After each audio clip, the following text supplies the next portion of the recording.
द्वितीया के चंद्रमा को देखकर सफेद पुष्प समर्पित कर देने से, द्वितीया के चंद्रमा को देखकर सफेद चंदन का छींटा दे देने से, उस चंदन को अपने ही हृदय पर लगा लेने से रोग, बीमारी, तकलीफ समाप्त हो जाती है।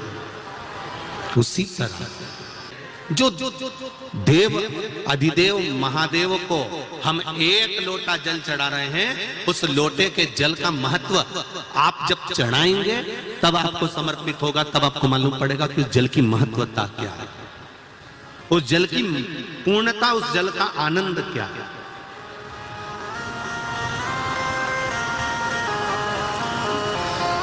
हाँ, दुख आता है, तकलीफ आती है, कष्ट आता है, ये उसी में का हाल है। जैसे तुम यहां से निकल कर जाओ, आगे एक चौराहा आ जाएगा, उस चौराहे पे बत्ती लगी रहती है, लाल और हरी। बोलो लगी है कि नहीं लगी है? जब लाल बत्ती होती है तो गाड़ी को, अरे बोलो तो जम के, रोकना पड़ता है। हरी बत्ती हुई, लाइन क्लियर, चले जाओ। उसी तरह जीवन में दुख आता है, तकलीफ आती है, कष्ट आता है, बीमारी आती है, रोग आता है, थोड़ी तकलीफें बढ़ जाती है, तो थोड़ा सा रुको, थोड़ा थामो। यही समझ लो कि मंजिल तक पहुंचना है और थोड़ा कष्ट आ गया है तो परमात्मा के यहां की लाल बत्ती खड़ी हो गई है, थोड़ी देर रुक लो। यदि थोड़ा तुम रुक जाओगे, थोड़ा तुम रुकोगे, तो ये निश्चित है कि थोड़ी देर गाड़ी खड़ी रहेगी, उसके बाद में लाल बत्ती के बाद में फिर वापिस, जम के बोलो, वापिस हरी बत्ती आ ही जाएगी। तो उसी तरह थोड़ा सब्र करो, थोड़ा धैर्य रखो, थोड़ा सा रुक कर अपने जीवन को, ये नहीं कि मैंने तो भगवान शंकर को एक लोटा जल चढ़ाया था, मेरी तो समस्या ही समाप्त नहीं हुई, मैंने तो पशुपति व्रत करा था, मेरी तो समस्या ही समाप्त नहीं हुई। उसने 3 व्रत कर लिए तो शंकर जी ने 3 ही दे दिए। ले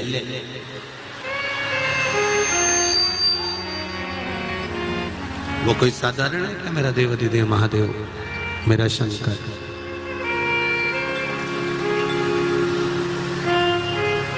थोड़ा रुकना पड़ेगा, थोड़ा।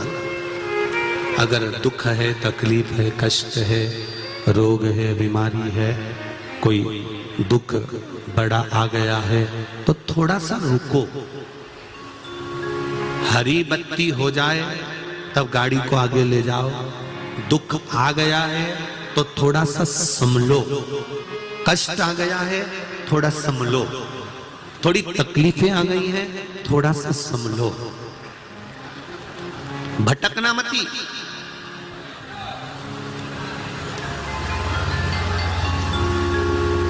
भटक कर फिर इधर उधर जाना मत, हमें मार्ग प्रशस्त कर लेना। थोड़ा तकलीफ जरूर आएगी, कष्ट जरूर आएगा, तकलीफें आती हैं, मानव जीवन है। जीवन में एक बात याद रखना, यदि जिस दिन तुम्हारे मन में यह भाव आ जाए कि मेरी दशा सुधर नहीं रही है, उस दिन थोड़े से जल में जरा सा, या तो गन्ने का रस हो या गुड़ हो, कुछ भी थोड़ा सा घोल कर यदि शिव को समर्पित करने के बाद शुद्ध जल यतिनाथ के नाम से चढ़ाया जाता है, तो वो जल अमृत बन जाता है। और कहते हैं उस घर का दुख यतिनाथ जी 20 दिन के अंदर समाप्त कर देते हैं। वो यतिनाथ के नाम में इतना बल होता है, वो साधारण नाम नहीं है यतिनाथ। यतिनाथ दुखों ने घेर लिया, बहुत दुख है, बहुत दुख है। लोग कहते हैं महाराज, दुनिया के बाबा जी, लोग कहते हैं सियोर वाले बाबा को इतनी गाली दी जाती है तो भी ये मुस्कुराता रहता है। अब ना मुस्कुराऊं तो क्या रोऊं? कहे सियोर वाला बाबा, जब देखो जब लोग हैं तो ताना कसते हैं, कोई इनका पुतला जला देता है, कोई इनको गाली दे देता है, कोई इनको अपशब्द कर देता है, कोई आड़ा टेढ़ा बोल देता है। मिंटू भैया फिर भी इस व्यासपीठ की गरिमा कहती है कि इस व्यासपीठ से हटकर कभी ना तो बोला है और ना कभी बोलूंगा। आज वाराणसी की पवित्र धरा पर ना कभी बोला है और ना कभी बोलूंगा। जो पढ़ूंगा वही बोलूंगा, जो पढ़ूंगा। 18 पुराण, 6 शास्त्र, 18 उप पुराण, जितने पुराण है उसके उप पुराण भी हैं। जैसे शिव पुराण है तो शिव पुराण का उप पुराण है, श्रीमद् भागवत पुराण है तो भागवत पुराण का उप पुराण है। 6 शास्त्र, 18 पुराण, उप पुराण, वेद और जितने भी ग्रंथ हैं उन सबका अध्ययन कर कर जो निचोड़ निकलेगा वही शिव पुराण के माध्यम से आपको दिया जाएगा, उसी के माध्यम। और लोग कहते हैं कि सियोर वाला बाबा को इतना लोग ताना देते हैं, आए दिन कोई ना कोई कमेंट्स करता रहता है, व्हाट्सएप पे डालता रहता है, फेसबुक पे डालता रहता है, दिन भर लोग ताना देते रहते हैं, तो भी ये मुस्कुराता रहता है। उसके मुस्कुराने का कारण केवल इतना है कि केवल हम आपको नहीं बताते कि ऐसा करने से ऐसा होगा, उसका अनुभव हम खुद भी करते हैं। जब हम सीहोर रहते हैं या कहीं पर भी रहते हैं, उसका स्मरण कर कर हम उसका साधना करना प्रारंभ कर देते हैं। जब लगता है कि दुखी हैं, भीतर से लगता है कि कोई तकलीफ है, तब यतिनाथ का नाम लेकर गुड़ का पानी घोलकर शिव जी को थोड़ा सा समर्पित कर देते हैं। पूरा दुख, पूरा कष्ट क्षण भर में समाप्त हो जाता है, चेहरे पे फिर वही प्रसन्नता आ जाती है। यतिनाथ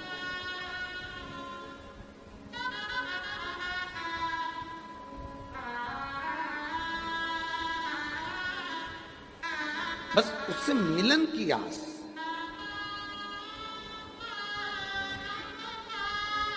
थोड़ा सा जल।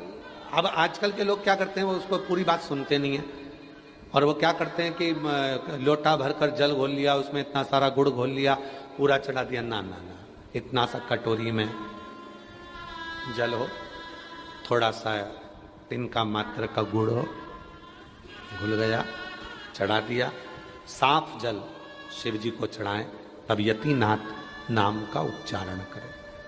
यतिनाथ नाम का उच्चारण करोगे तो ये आपके जितने भी क्लेश हैं, जितने भी दुख हैं, जितनी भी तकलीफें हैं, वो 20 दिन के अंदर समाप्त हो जाती है।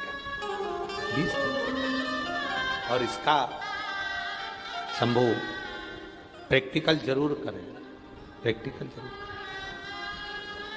बिना प्रैक्टिकल के ना रहें, प्रैक्टिकल जरूर करें। कहीं सियोर वाला बाबा झूठ बोलकर तो नहीं गया है। हमने जो शास्त्रों में पढ़ा, हमने जो शास्त्रों में सुना, उसका अध्ययन, उसका स्मरण।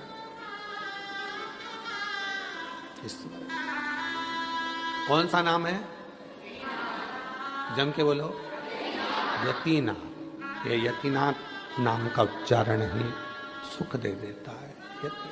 और बहुत ध्यान देना महाराज, जिस नारी के गर्भाशय में अगर गट्ठान हो जाए, बच्चादानी में कोई प्रॉब्लम हो जाए और गर्भाशय में डॉक्टर बोले कि इसका बड़ा ऑपरेशन कराना पड़ेगा, या गर्भाशय में कोई तकलीफ ज़्यादा ही हो गई है, या किसी रूप में पुरुष या स्त्री या बच्चे या बड़ों के उदर नाभि से नीचे हर्निया से जुड़ी हुई कोई प्रॉब्लम हो गई है, तो भी अरण्यानी देवी का स्मरण करने से, यहाँ तक यदि गर्भाशय की प्रॉब्लम है या पुरुष या स्त्री में हर्निया से जुड़ी हुई भी कोई प्रॉब्लम है, तो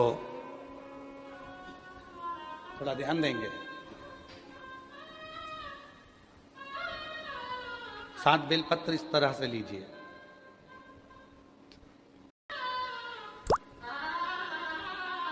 ये 7 बेलपत्र लीजिए, एक हाथ में जल, परंतु उस जल का जो लोटा होता है, उस जल के लोटे में मुख होता है, ठीक है।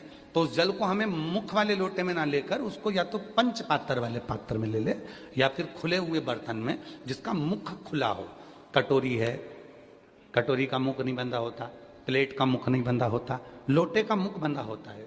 लोटा का मुख ऊपर से बंधा होता, मतलब बंधा मतलब लोटा ऐसा आगे जाके सक्रिय हो जाता है, नीचे से चौड़ा हो जाता है। खुला हुआ प्लेट ले ले, कटोरी ले ले, और जिसको भी बच्चादानी में कोई प्रॉब्लम है, बड़े ऑपरेशन का डॉक्टर बोल रहा है, कोई गर्भाशय में प्रॉब्लम हो गई, कोई हर्निया से जुड़ी हुई प्रॉब्लम हो गई, तो अरण्यानी देवी का नाम लेकर सप्त बेलपत्र को आगे रखकर शिवजी पर उस जल को 7 बार, भले 2-2 बूंद चढ़े चाहे 4-4 बूंद चढ़े, वो 7 बार अरण्यानी देवी का नाम लेकर यदि वो जल चढ़ाया जाता है, 7 बेलपत्र को वापस लाया जाता है, उठाया हुआ जल नंदी के पास बैठकर आचमन किया जाता है और एक एक बेलपत्र को 7 दिन तक रोज एक एक खाया जाता है। उसके 12 दिन के बाद आप जांच करा लो, आपकी हर्निया में और आपके बच्चादानी में कोई प्रॉब्लम नजर नहीं, कहीं ना कहीं बाबा कृपा करे।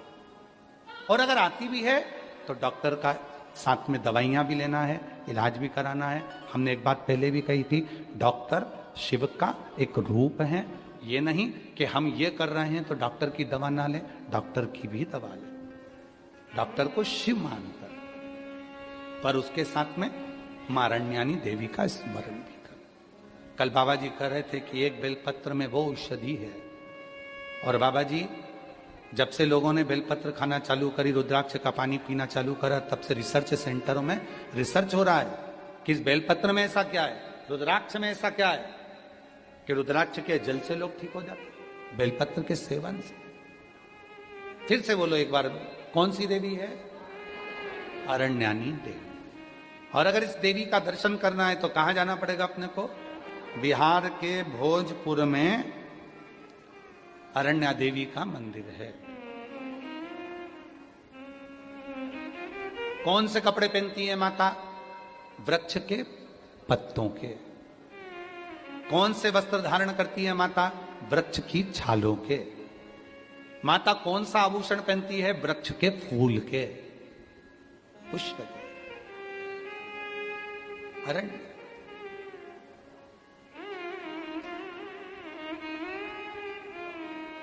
महाराज, हमारे सनातन धर्म में लोग, दुनिया के लोग भले हंसें, ताना कसें, पर हमारा सनातन धर्म इतना मजबूत है, उसकी पूजन पद्धति, उसके श्रृंगार एक ऊर्जा देते हैं। निवेदन और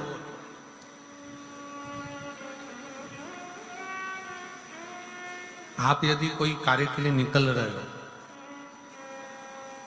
कोई कार्य करने के लिए जा रहे हो और आपका मन उस कार्य में डामाडोल हो रहा है, ये होगा कि नहीं होगा, सफलता मिलेगी कि नहीं मिलेगी, मैं कोर्ट में जा रहा हूं या पैसे पर जा रहा हूं, या कोई जमीन का लफड़ा है या कोई प्रॉब्लम है, इसमें सफलता मिलेगी कि नहीं मिलेगी। जब आपके 2 मन, और ऐसा तो संसार में कोई जन्मा ही नहीं जिसके 2 मन ना हो। घर से कथा सुनने निकलते हो तो 2 मन हो जाते हैं, आज पीली साड़ी पहन के जाऊं कि नीली पहन कर जाऊं, 2 मन जब भी हो जाते हैं। भोजन करने बैठते हो तो भी 2 मन हो जाते हैं, दाल खाऊं कि गोभी की सब्जी से पहला टुकड़ा खाऊं। रोटी का पहला टुकड़ा जब तोड़ने का नंबर आता है तो सोच में आता है कि इससे खाऊं कि इससे खाऊं कि इससे खाऊं। 2 मन तो वहां पर भी। किसी के यहाँ शादी में गए, किसी के यहाँ शादी में पहुंचे और शादी में पहुंचकर वहां बहुत सारे स्टॉल लगे हैं, खाने की बहुत सारी व्यवस्था करी गई है। फिर 2 मन हो जाते हैं कि मैं पहले चाउमीन खाऊं कि पानी पतासा खाऊं, गोलगप्पा खाऊं कि छम्मक लड्डू खाऊं, कि मैं जलेबी खाऊं कि क्या प्रशासन। मन 2 हर जगह।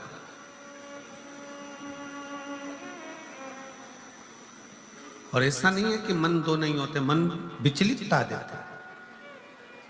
और शिव महापुराण की कथा कहती है कि कभी भी अगर कोई फार्म भर रहे हो, कोई एग्जाम दे रहे हो, कोई कंपटीशन एग्जाम में बैठे हो, या मेरे बेटे बेटी 10th और 12th का यदि एग्जाम दे रहे हैं, तो अपना 2 मन मत करो, तुम एक मन बनाओ कि मैं इस एग्जाम में बैठ रही हूं और मेरा विश्वास कहता है कि मैं शंकर पर पूरा भरोसा करती हूं और मैंने रात दिन पढ़ाई करी है, तो मैं पास होकर मानूंगी, तो वो पास होकर ही मानूंगी।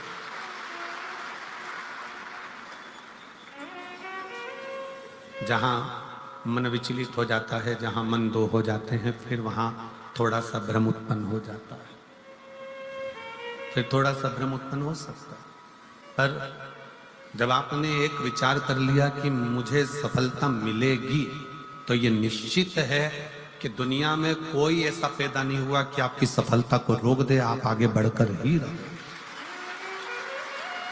और एक निवेदन और है, मान लो किसी कारणवश सफलता नहीं मिली और आप सफल नहीं हुए, तो चिंता मत करना, चिंता करने की जरूरत नहीं है।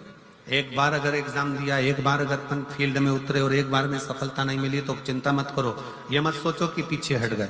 शिव महापुराण की कथा में जंगली सुअर भागता जा रहा था और उस समय पर जब बाण छोड़ा गया था, तब भगवान शंकर ने अर्जुन को उपदेश दिया कि अर्जुन, एक बार युद्ध के मैदान में अगर थोड़ा सा पीछे सरके हो तो टेंशन मत लेना, चिंता ना करा। एक कंपटीशन एग्जाम में आप बैठे हो, एक एग्जाम आप दे रहे हो और उस एग्जाम में सफलता नहीं मिल रही है।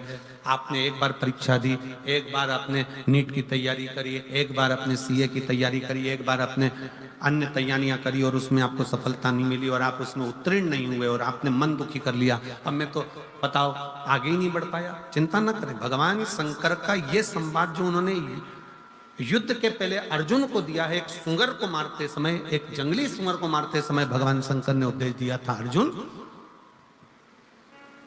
तीर को बहुत दूर भेजना है ना, तो तीर को थोड़ा सा पीछे खींचना पड़ेगा। उसी तरह यदि एक बार तुम्हें सफलता नहीं मिली, एक बार तुम उत्तीर्ण नहीं हुए, तो ये मत सोचना कि तुम उत्तीर्ण नहीं हो गए। भगवान शंकर ने तुम्हें लंबी दूर फेंकना चाहते थे, इसलिए तुम्हें थोड़ा सा पीछे खींच लिया है और जमकर फेंका। शिव ने, आपने बहुत मेहनत करी, आपने बहुत परिश्रम करा, आपने दुनिया के लिए सब कुछ करा हो और मान लो उसके बाद भी आपके जीवन में अगर तकलीफ आकर खड़ी हो गई, मान लो कहीं ना कहीं दुख आकर खड़ा हो गया, मान लो आप उस एग्जाम में, उस कंपटीशन में आप आगे नहीं निकल पाए, समझ लेना कि मेरे तारा बाबा ने, मेरे तारकेश्वर महादेव ने, मेरे कुबेर भंडारी ने आपके लिए कुछ अच्छा सोच कर रखा है, इसलिए वो पीछे खींचा है। और पीछे खींचा है इसका मतलब ये मत समझना कि तुम्हें पीछे रख दिया है, उसने तो अभी तुम्हें धनुष पर चढ़ाया है और चढ़ाने के बाद मेरा शंकर जब छोड़ेगा तो फिर इतना आगे निकल जाओगे कि दुनिया तुमको देखती रह जाएगी कि तुम किस मंजिल तक